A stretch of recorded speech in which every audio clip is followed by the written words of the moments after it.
적폐청산을 천명하며 출범한 문재인 정부. 강력하고 지속적인 적폐 청산으로 불의의 시대를 밀어내고 공정하고 정의로운 대한민국을 만드는 것입니다. 국방부는 적폐청산 조사를 통해 이명박 정부 시절 군 사이버 사령부가 댓글 부대를 운영해 여론 조작 활동을 벌인 사실이 있다고 발표했습니다. 그런데 국방부는 이 사건에 경찰이 연루돼 있다고 밝혔습니다. 군이 정부를 비판하는 네티즌들을 이른바 블랙팬이란 이름으로 관리했는데 경찰이 그 명단을 받아 불법 사찰을 했다는 겁니다. 경찰은 자체 진상조사에 착수했습니다. 그 과정에서 경찰 지휘부가 2010년부터 2년간 직원들을 동원해 정부를 옹호하는 댓글 작업을 벌여왔다는 것이 드러났고 조현오 전 청장을 비롯한 경찰 간부들이 피의자로 소환됐습니다. 정치 공작 댓글 조작을 합니까? 그거 도저히 먹히지가 않습니다. 그거 말이 안 되는 이야기입니다. 조 전 청장은 직권남용 혐의로 기소됐고 대법원은 경찰의 댓글 여론 공작을 지시한 사실을 인정해 1년 6개월의 실형을 선고했습니다. 그런데 4년이 지난 지금 당시 경찰의 댓글 수사가 정치권이 일부 개입된 사건이라는 새로운 의혹이 제기되고 있습니다. 진상조사라는 그 자체 진행 과정부터가 이미 어떤 특정 부분을 정해놓고 시작을 한 부분이기 때문에 경찰 댓글 사건, 과연 그 진실은 무엇일까?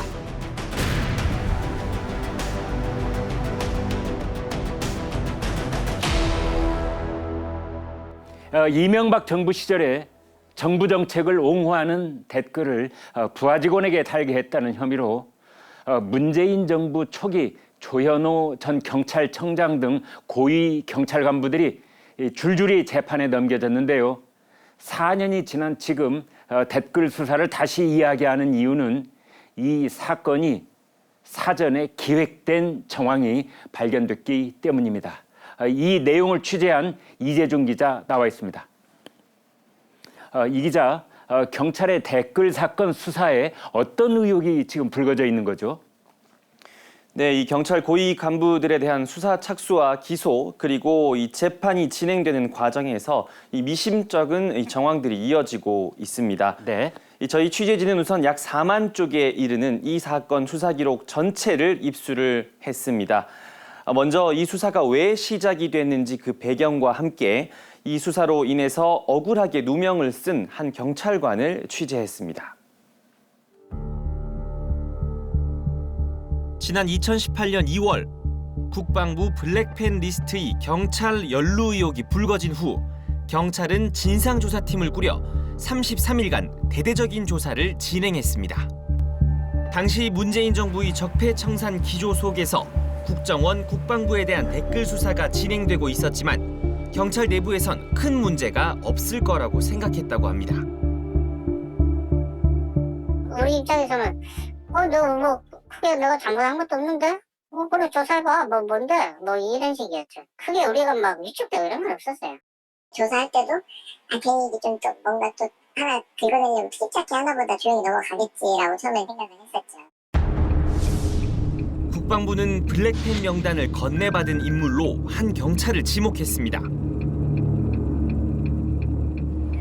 지난 6월 취재진은 블랙팬 자료를 받아 민간인을 사찰한 혐의를 받았던 경찰을 직접 만났습니다. 20여 년간 경찰직에 몸담아왔던 A경정. 경찰로서의 자부심이 컸다는 그는 자신이 피의자가 돼 법정에 서게 되리라곤 꿈에도 생각하지 못했다고 합니다.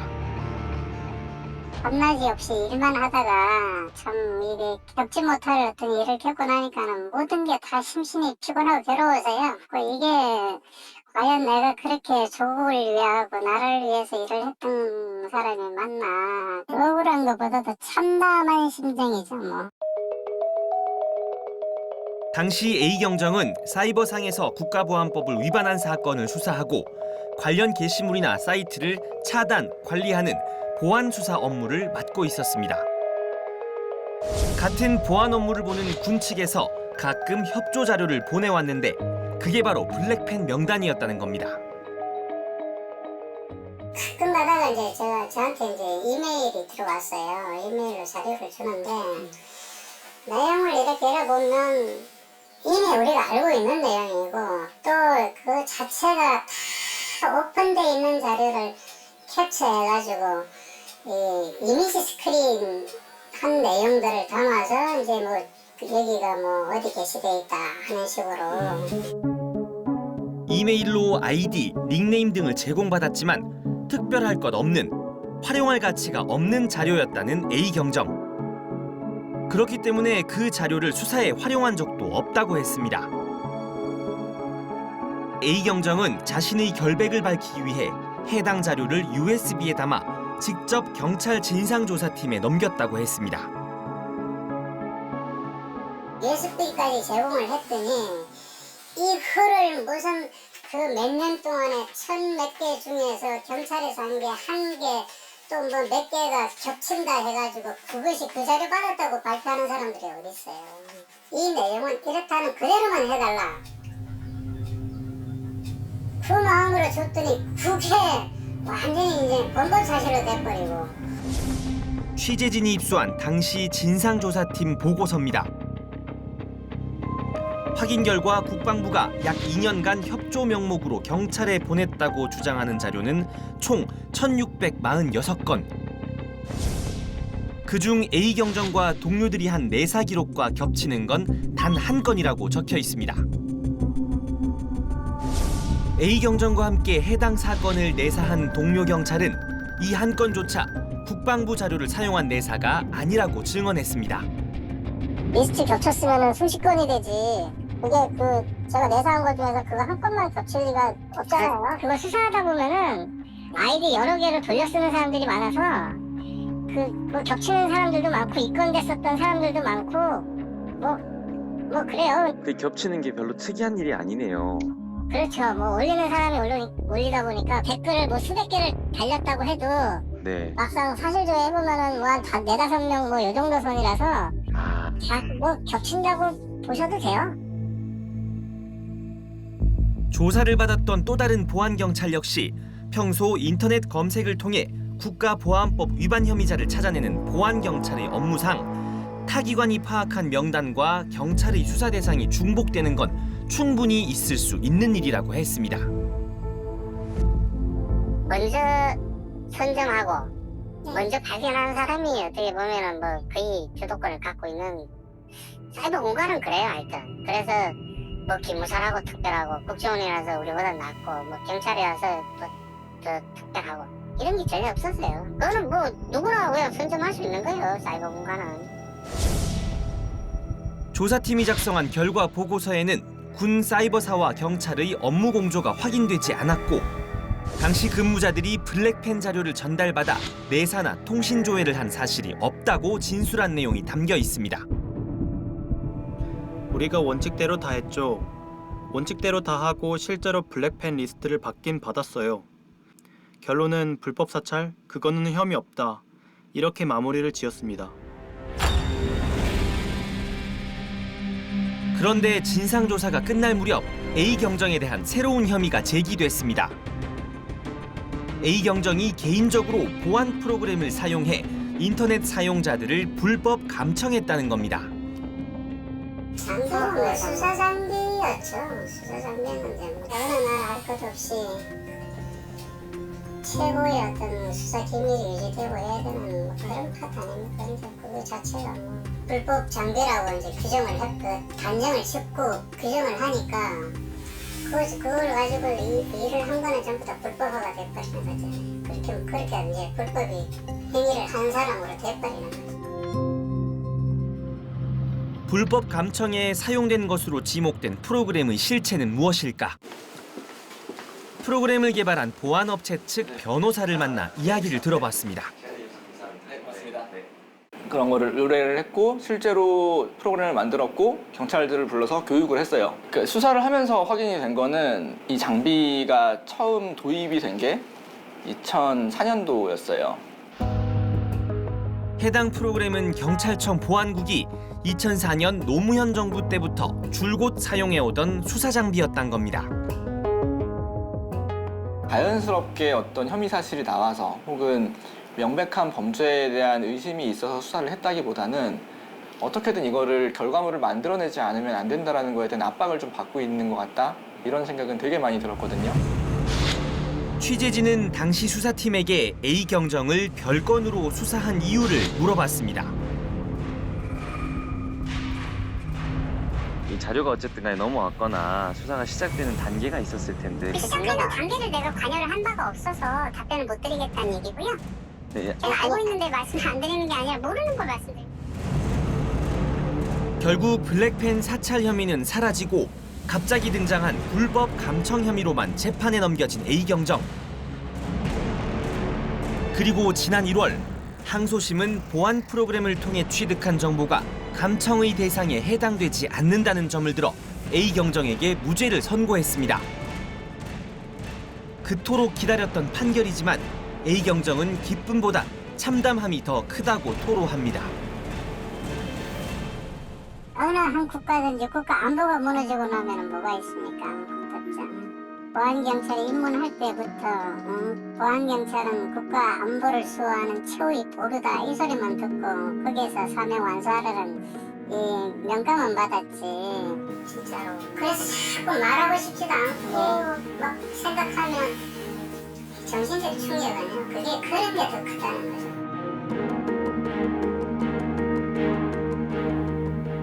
네, 이 기자 취재한 내용을 보면은 이제 결국 최초에 제기됐던 민간인 사찰 의혹은 사라지고 별건으로만 수사와 기소가 이루어진 셈이군요.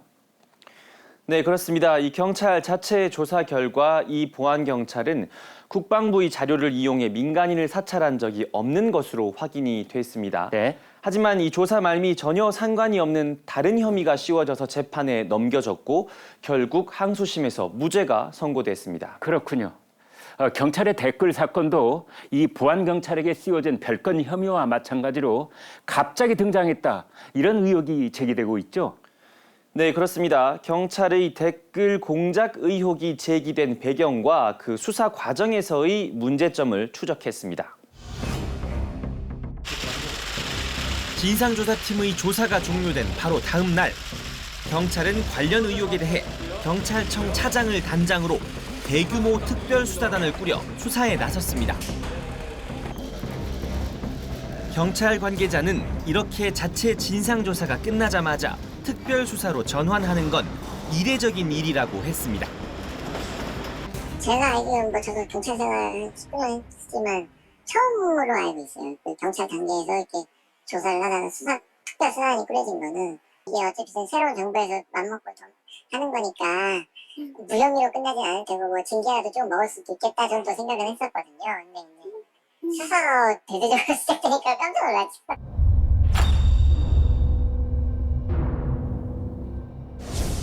조사팀의 무혐의 결론으로 문제없이 마무리될 것 같았던 블랙팬 사건이 갑작스럽게 특별수사로 전환된 이유는 무엇일까? 당시 특별수사단 팀장에게 확인해봤지만 답변은 들을 수 없었습니다. 다 끝난 사건 뭐 지금이라서 그걸 뭐 물어보실 필요가 뭐가 있어요? 그 사건이 되게 된 경위가 어떻게 됐는지가 좀 궁금해가지고요. 그거는 제가 답변 드릴 수 없습니다. 수사 사안이기 때문에 답변 드릴 수는 없고. 조사팀 활동을 총괄했던 한 경찰 고위 간부는 자체 진상조사가 미흡해 특별수사로 전환했다고 주장했습니다. 우리가 진상조사를 통해서 또 파악하는데 한계가 있으니까 그거를 이제 수사를 전환했겠죠. 왜냐하면 일반인의 조사는 임의적인 것밖에 안 되잖아요. 계속 제기되는 이슈를 해소하기에는 미흡하니까. 그런데 취재진은 다른 경찰 관계자로부터 특별수사 전환과 관련된 중요한 이야기를 들을 수 있었습니다. 블랙펜을 내 수사 단계로 써가지고 민간인 사찰했느냐, 이거에 대한 진상조사를 하는 게 진상조사단의 임무지 않습니까? 그죠? 그렇죠. 예. 블랙펜을 이용해서 뭐 민간인 사찰 한 거 없다라고 결론을 내고 끝을 냈으면 되는데 경찰청에서도 댓글 뭐 이게 그 근거로 이렇게 뭐 의심이 된다 뭐 그런 식으로 작성한 거죠 뭐. 조사 결과 보고서 말미에 쓰여 있는 기타 참고 사항. 블랙펜과 상관없는 경찰청에서 댓글 작업을 한 것으로 의심된다는 첩보가 추가돼 있습니다. 경찰청 정보국과 보안국에서 정부 정책을 지지하는 댓글 작업을 한 정황이 발견됐으니 수사가 필요하다는 내용입니다. 갑자기 등장한 댓글 작업 첩보를 근거로 특별 수사에 착수한 경찰. 그렇다면 누가 왜 댓글 첩보를 보고서에 포함시켰을까?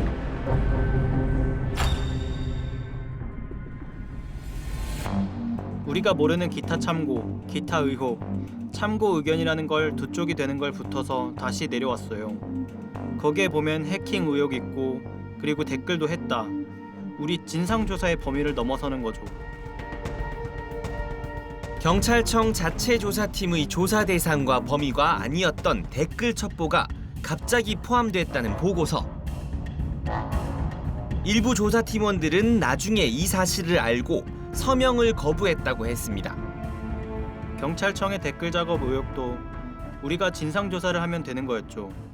하면 되는데 처음부터 작심하고 수사로 넘기려고 아마 했죠. 그 당시 지휘부가 일단 수사로 넘기려고 작심을 한 거예요. 보고서에 댓글 첩보를 포함시킨 인물은 경찰 진상조사팀 총괄팀장이었던 임모 씨. 그는 왜 이런 첩보를 포함시킨 걸까? 취재진은 내부 수사 보고서에서 그 경위를 설명한 총괄팀장의 진술서를 발견했습니다. 총경이 당시 보안국장이 정부 정책에 대한 지지 댓글을 달라는 지시를 해서 직원들에게 댓글을 몇 개라도 달라고 했다는 말을 했고, 그때 10개 정도 달면 100개 달았다고 보고했다는 말을 했습니다. 총괄팀장은 같은 시기에 경찰청 보안국뿐만 아니라 정보국에서도 댓글 작업과 관련된 논의가 있었다는 첩보가 들어왔다고 했습니다. 2번에 걸쳐서 들었던 건데, 댓글과 관련된 보고가 끝나고 사무실 복도에서 총경으로부터 들었던 내용을 그대로 적은 것이고, 2번째는 3월 둘째 주에 똑같이 회의를 마치고 나서 복도에서 역시 총경으로부터 같은 말을 들었습니다. 공교롭게도 비슷한 시기 블랙펜 사건과 상관없는 이야기를 총괄팀장에게 털어놨다는 두 사람. 이들은 각각 보안국과 정보국에서 오랫동안 근무한 간부급 인사들이었습니다. 취재진은 총괄팀장에게 첩보를 전달했다는 두 사람을 차례로 찾아가 사실을 확인했습니다. 2011년 경찰청 보안국에서 근무한 김모 총경. 그는 지방경찰서 서장으로 부임해 있었습니다. 조사가 시작되게 된 단초를 사장님이 말씀하셨다고 기록이 남아있는데, 저도 정확한 내용은 몰라요. 기억이 좀 가물가물해서. 어쨌든 블랙펜 사건이 조사되고 하다가 경찰청에서도 댓글 작업을 했었다라는 게 누군가가 뭐 말을 했겠죠. 그래서 불거지게 되고 조사가 시작되고 나서 그래 너는 나는 사실대로 얘기한 거고. 그는 총괄팀장의 진술과 달리 총괄팀장이 이미 댓글 관련 의혹을 알고 있었다고 말했습니다. 최초 인지가 아니죠. 최초 인지가 아닌가요? 이미 조사단이 경찰청 자체적으로 조사단이 댓글 사건에 대한 조사를 시작을 했죠. 제 추정인데 누군가가 그 의혹을 제기한 거죠. 네.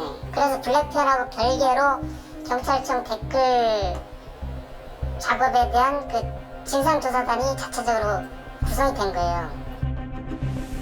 총괄팀장에게 불법적인 댓글 공작이 있었다고 제보했던 김총경. 그런데 경찰 수사에 와선 불법 행위는 아니었다고 말을 바꿨습니다. 여론 조작을 목적으로 작성된 것이 아니고 국가안보 차원에서 왜곡된 정보에 대응해 사실을 알리는 차원으로 작성된 것으로 보입니다.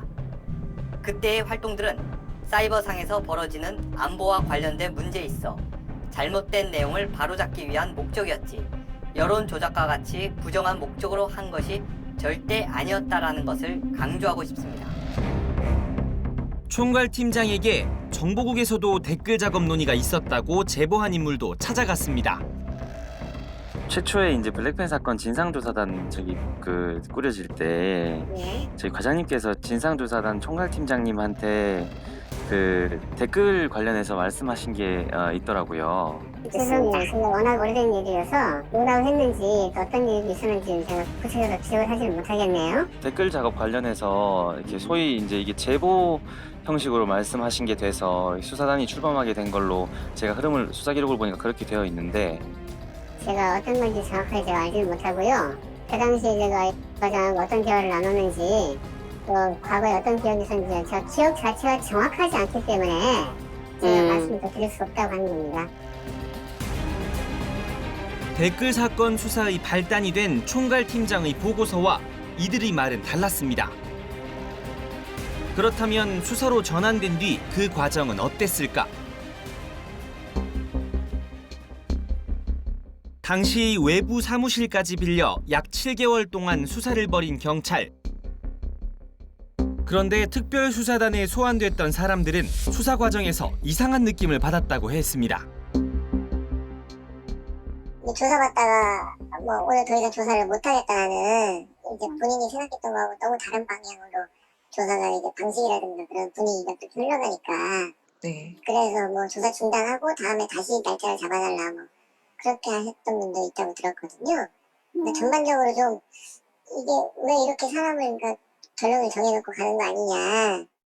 수사 받으셨던 분들이 했던 얘기 중에 이게 뭔가 그냥 원점에서 뭔가를 검토하는 느낌이 아니라 이미 결론이 난 상태에서 퍼즐 맞추기 식으로 하는 수사 같은 느낌이 있다라는 말씀을 많이 하셨던 것 같아요. 아무리 항변을 해도 되게 받아들여지지 않는 약간 이런 좀 답답한 느낌이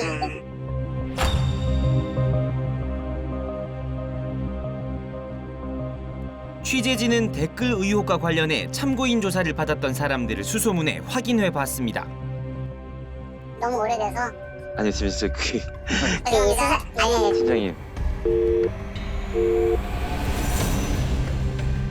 당시 조사를 받았던 다른 경찰들에게도 연락을 취해봤지만 모두 한결같은 반응을 보였습니다.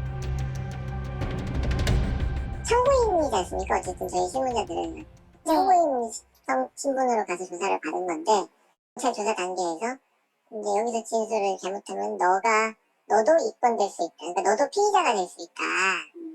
이제 이런 식으로 이제 좀 초반 시작 때부터 거의 피의자성 참고인처럼 조사를 받았다고 하더라고요. 일반적인 참고인 조사와는 달랐다고 증언하는 사람들.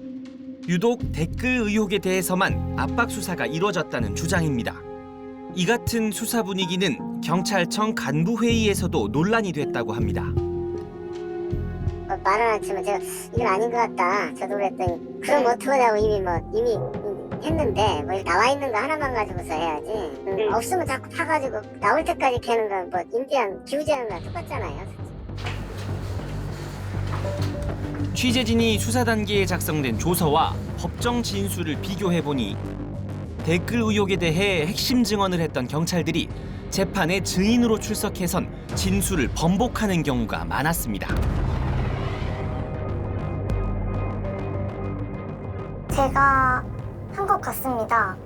그때는 그랬을 수도 있겠습니다 라고 얘기했을 때 수사관이 마치 제3자의 얘기를 하는 것 같네요 라고 비난을 해서 약간의 말다툼이 있을 정도로 기억이 납니다.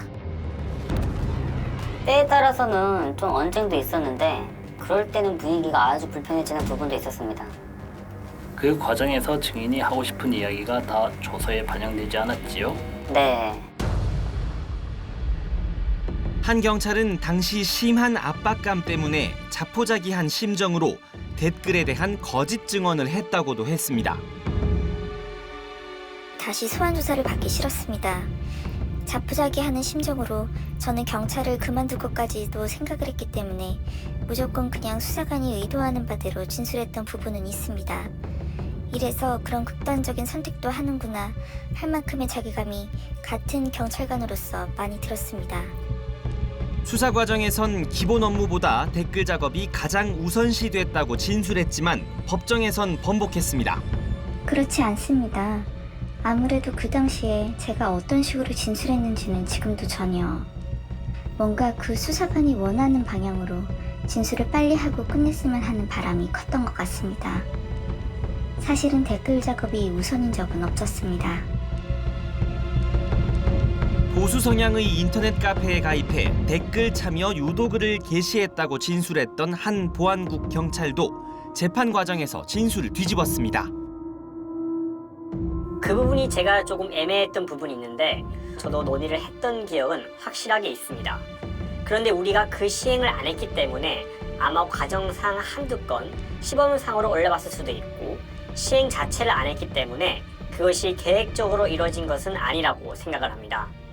결국 계획은 만들었지만 실제 시행은 안 된 것이지요? 네, 아이디어 수준이었습니다.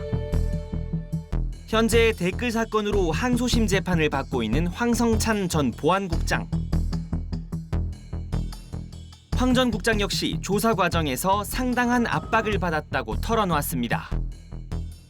저는 어떤 기억나는 게 그 조현우 청장 지시를 받은 걸 하시는 게 좋겠다고 이렇게 이야기를 했습니다. 그렇지 않으면 아마 국장님은 구속될 거라고. 그리고 이제 국장이 며칠 있으면은 수사를 받는데 아마 그 수사가 끝나고 나면은 아마 구속 영장을 칠 거라면서 저도 그 피심조서 끝단에다가 그 구속영장을 치게 되면은 통보를 어디 할 것인지 그것까지 적으라 하더라고요.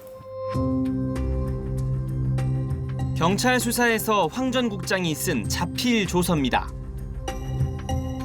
수사관이 구속영장 신청 사실을 누구에게 통지해야 할지 조서에 적으라고 요구했단 겁니다. 법률 전문가는 수사관의 이런 요구가 일반적이지 않다고 이야기합니다. 이게 지금 검사가 작성한 조서도 아니고 경찰 수사 단계에서 뭐 구속영장을 치네 마네 이런 얘기가 나왔다는 거는 뭐 제가 볼 때는 뭐 맞지 않고 피의자한테도 굉장한 심리적인 압박을 주는 거죠. 그리고 여기 일단 문체를 좀 봐도 이 사람이 어쨌든 경찰 고위직까지 갔던 사람인데 제가 볼 때는 그냥 일반인도 사실 이렇게는 안 쓸 것 같다는 느낌이 들어요. 얼마나 수사 과정에서 압박을 크게 받았으면 이런 식으로 거의 약간 읍소하는 이런 느낌인데 뭐. 구속영장 신청의 이유는 피의자가 도주나 증거인멸의 우려가 있을 때인데 미리 구속영장 신청을 예고한 건 피의자를 압박할 목적으로 의심된다는 겁니다. 조사 과정에서 불법 행위의 지시자로 상관을 지목하면 직권남용의 피해자로 처리해주겠다고 회유했다는 증언도 나왔습니다. 당신이 원하지 않는데 그 상사의 지시에 의해서 억지로 본의 아니게 강요에 의해서 댓글을 작성한 게 아니냐. 당신이 조사를 하는 거에 따라서 방향이 당신도 수사의 그런 직접 대상이 될 수도 있으니까 조심해서 말을 해라. 라는 그런 분위기죠. 조사의 상황에 따라서는 또 피해자로도 전환될 수도 있다라는 얘기도 들었었고요.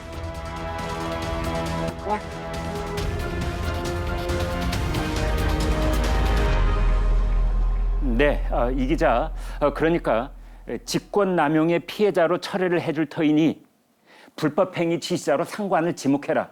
이렇게 회유했다는 증언도 있군요. 네, 그렇습니다. 이 당시 수사를 받은 경찰관들은 다수가 이 답이 정해진 짜맞춰진 수사였다는 느낌을 받았다. 이렇게 저희 취재진에게 증언을 했습니다. 네. 자, 경찰이 댓글 공작을 했다는 첩보를 처음 제보한 인물들은 나중에 말을 다 바꿨고요. 수사 대상이었던 당시 경찰 직원들도 법정에선 진술을 번복하고 있습니다. 네. 자, 게다가 경찰이 대대적인 특별수사팀을 꾸리기 전 자체 조사 단계에서부터 당시 여당인 더불어민주당과 경찰 조사팀이 교감한 정황도 확인됐습니다. 노무현 정부 시절 작성된 국정홍보처 공문입니다. 각 부처에 전달된 공문에는 허위 보도 등에 대한 대응으로 각 언론사 홈페이지 기사에 댓글을 게재하라는 내용이 적혀 있습니다. 당시 경찰 간부들은 이 같은 활동이 과거 정권에도 있어 왔으며 경찰청의 보안국과 정보국뿐 아니라 여러 부서에서 해왔던 일이라고 했습니다. 선생의 지시가 있어서가 아니고 활동 조사들은 수시로 있으면 해왔죠. 전에부터 계속. 이제 문제 발단이 그 당시에 이제 군하고 연관됐던 보안국, 또 그리고 댓글이 많았던 정보국이나 그걸 관리했던 대변인실 이쪽으로 이제 그 포인트가 모아져서 그렇지 다른 국에서 그런 활동을 전혀 안 했다. 그런 건 아니죠. 취재진은 댓글 의혹으로 항소심 재판 중인 정용선 전 정보심의관을 만났습니다. 댓글 사건과 관련해 피의자 신분으로 갑작스럽게 조사를 받았다는 정 전 심의관. 나하고 상관없는 얘기인 줄 알았어요. 그래서 나는 완전 무방비 상태로 있어요. 그래서 나 봉사활동가 있는데 갑자기 모르는 번호가 왔어. 그래서 전화했더니 거기 특별수사관이래. 그래서 내가 깜짝 놀랐어요. 특별수사단에 불려가 한 차례 조사를 받은 정 전 심의관은 댓글 작업의 불법성을 부인했다고 합니다. 노무현 정부에서도 댓글 작업은 왜곡 보도에 대한 대응 차원에서 이루어졌기 때문에 추가 조사를 하면 금방 결백을 입증할 수 있을 거라고 생각했다는 정 전 심의관. 그래서 나는 내가 부인을 했으니까 내가 했다라고 한 사람하고 적어도 대질 조사라도 한 번 정도 해줄 줄 알았어요. 내가 이제 진술한 부분 중에 기억나는 대로 했지만 잘못된 부분도 있을 수 있잖아요. 예를 들자면 기억에 아니 진실에 반해서 내가 기억을 못 해가지고 그렇더라고 그러면 그거를 대질 조사를 하든지 해서 해야 되는데 전부 부인하는 걸로 해갖고 그냥 바로 영장을 신청했더라고요. 특별수사단은 추가 조사나 대질 신문 없이 단 한 차례 조사 후 곧바로 정 전 심의관을 검찰에 송치했다고 합니다. 이전 청장 때도 그 노무현 대통령 지시로 인해서 그런 거 빨리빨리 대응을 해라라고 쭉 지시해갖고 해오던 일이잖아요. 근데 그걸 갖다가 댓글 공작이니 여론 조작이니 뭐 이렇게 이야기를 하는 거는 그거는 너무 오버한 것이죠. 네. 재판 과정에서 또 다른 의혹도 발견됐습니다. 재판이 아직 끝나지 않았는데도 수사팀이 압수했던 댓글 증거물 다수가 폐기된 사실이 확인된 겁니다. 증거물은 왜 사라졌을까? 당시 수사관에게 확인해봤습니다. 경찰 IP로 작성된 댓글 자료는 증거를 폐기했다라고 했다는 답변이 왔더라고요. 자료를 보니까. 저는 잠시 초문입니다. 처음 듣는 얘기입니다. 왜 수사하시던 분한테 전화를 주셨는지 제가 이해를 못하겠네요. 그게 아니고 아니요 과장님. 조작이나 옹작이 맞는지를 비교하기 위해서 모든 데이터를 기본적으로 수집을 하게 돼 있습니다. 그걸 안 했다고 하면 이거야말로 뭐 직무유기에 해당하는 사안이기 때문에 당연히 이 댓글 사건도 사회적 주목도가 높다 보니까 관련 자료들을 다 수집을 했을 텐데 일부분을 파기하고 없다? 이거는 분명히 의도가 있는 거죠. 네, 의도가 있지 않고서는 아니면 뭐 전체를 뭐가 특별히 어떤 법률상 규정된 게 있어서 파기를 했다면 모르겠는데 특정 부분만 파기했다는 거는 이거는 어떤 특별한 의도가 있지 않고는 하기 어려운 일입니다. 수사 착수 과정부터 의혹이 제기된 경찰 댓글 사건. 그런데 취재진은 경찰 자체 조사팀의 활동 과정에서 당시 여당인 더불어민주당 의원들과 교감이 있었다는 증언을 확보했습니다.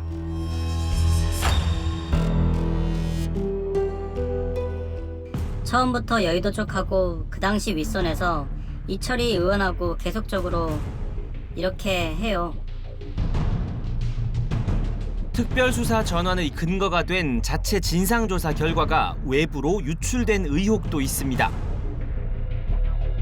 진상조사팀 총괄팀장이 보고서에 댓글 의혹을 포함시켜 윗선에 보고한 건 진상조사팀 활동 종료일인 2018년 3월 12일. 하지만 활동이 공식적으로 종료되기 전인 12일 새벽 댓글 공작 의혹이 당시 민주당 이철희 의원을 취재원으로 한 언론에 단독 보도됩니다. 이 전 의원은 이에 대해 구체적인 내용에 대해 보고받은 바 없었던 것으로 기억한다는 답변과 함께 국회의원이 의정활동을 통해 과거의 잘못을 지적하고 그것이 사법적 처벌을 받았으면 칭찬받을 일이라며 의혹 제기가 납득이 가지 않는다는 의견을 보내왔습니다. 당시 조사를 총괄한 고위 간부는 정치권에서 가해진 압박이 상당한 수준이었다고 말했습니다. 그때는 공세가 좀 셌죠. 그러니까 자세히 살펴봐라가 아니라 국정원하고 그쪽하고 똑같은 일이 있었다. 사실은 그게 유탄맞은 그러니까 국방부하고 국정원을 먼저 했던가 국방부를 먼저 했던가 하고 거기서부터 참여했던 의원님들 중심으로 해서 경찰을 막 공격하기 시작한 거거든요.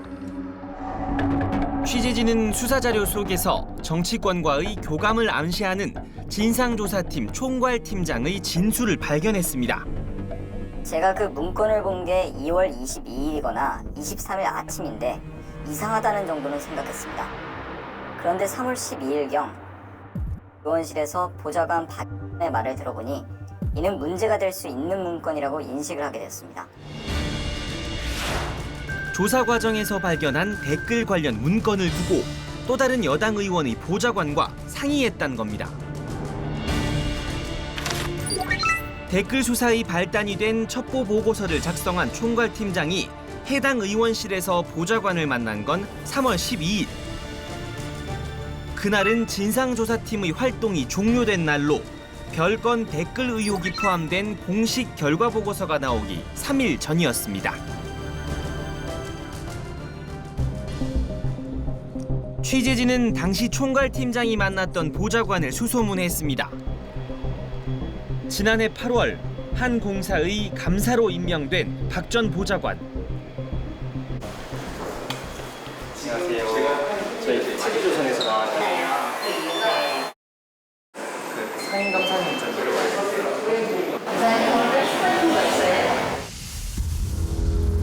취재진은 박 전 보좌관에게 왜 총괄팀장을 만났는지 물어봤습니다. 너무 많은 분들이 다녀가셨고 바뀌었고 진행이 됐고 그 과정 중에 하나이지 않았을까 싶은데 지금은 제가 의원실도 그만둬서 관련 내용들도 또 갖고 있거나 파악되고 있는 게 없어서 추가적으로 뭘 이렇게 보고받거나 이랬던 기억이 좀 별로 없거든요. 댓글 사건은 그때 일하신 기억이 안 나세요, 아예?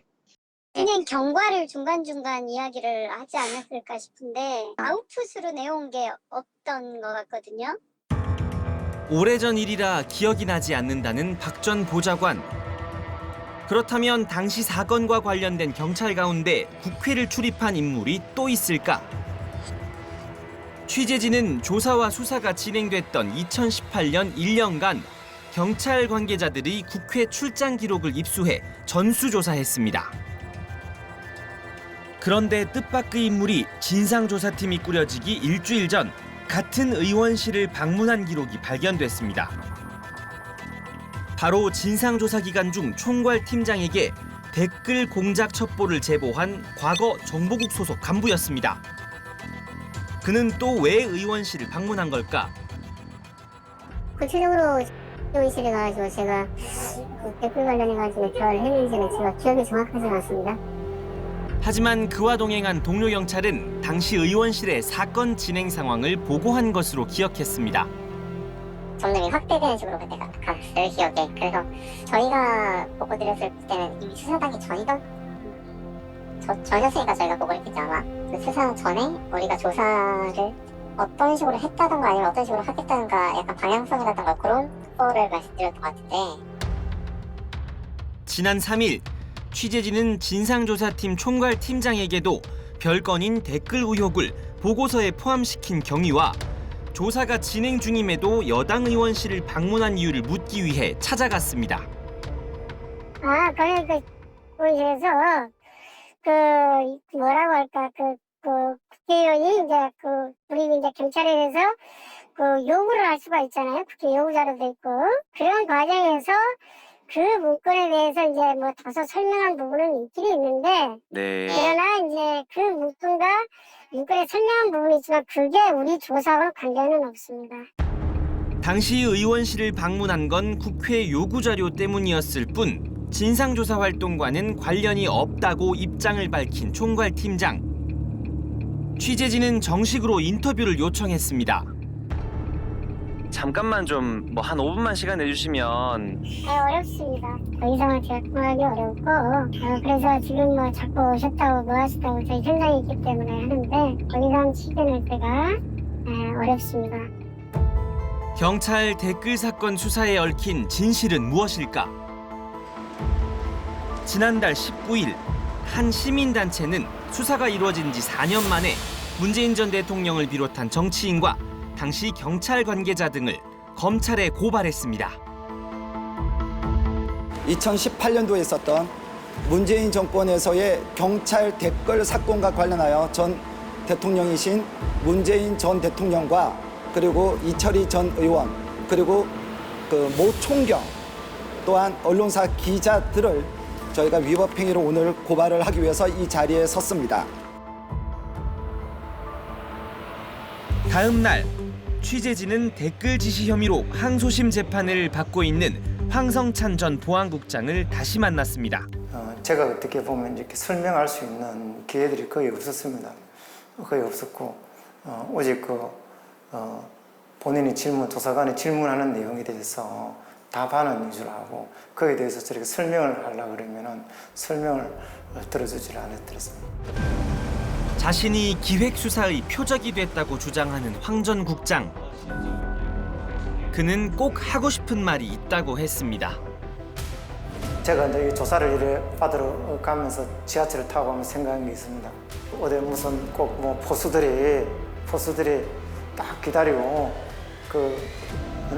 동물 사슴이나 뭐 멧돼지가 나타나면 총을 탁 쏘아든지 또 저희들이 어떻게 보면은 그러한 어떤 대상이 된 것 같다. 이게 철저히 진상이 규명이 돼서 다시는 이런 일이 생기지 않도록 해야 되겠다는 그런 생각입니다. 네, 이 기자, 이 사건을 수사하고 조사했던 경찰관들이 국회를 드나들면서 당시 여당이었던 민주당 의원들과 교감을 했다. 이런 의혹도 있어요. 네, 맞습니다. 이 정치권과의 교감이 특별수사로의 전환에 결정적인 역할을 했던 자체 조사단 보고서에도 영향을 미쳤을 거란 의혹도 나오고 있습니다. 네. 자, 이 보고서를 작성했던 총괄 팀장과 그에게 첩보를 전했던 경찰 간부들, 이들이 여당 의원실을 방문해서 어떤 대화를 나눴는지 정확히는 알 수가 없습니다. 하지만 조사가 끝나기도 전에 사건과 깊이 관계가 있는 경찰들이 정치권과 접촉했다는 것이 적절해 보이지는 않는 게 사실입니다. 네, 이재준 기자 수고했습니다. 댓글 사건은 수사의 착수 동기부터 의혹을 받고 있습니다. 많은 사람들이 연루돼 있고 지금까지 수많은 의혹이 제기되고 있는 만큼 이제라도 명명백백하게 진상규명을 해야 할 것입니다. 탐사보도 7, 오늘은 여기까지입니다.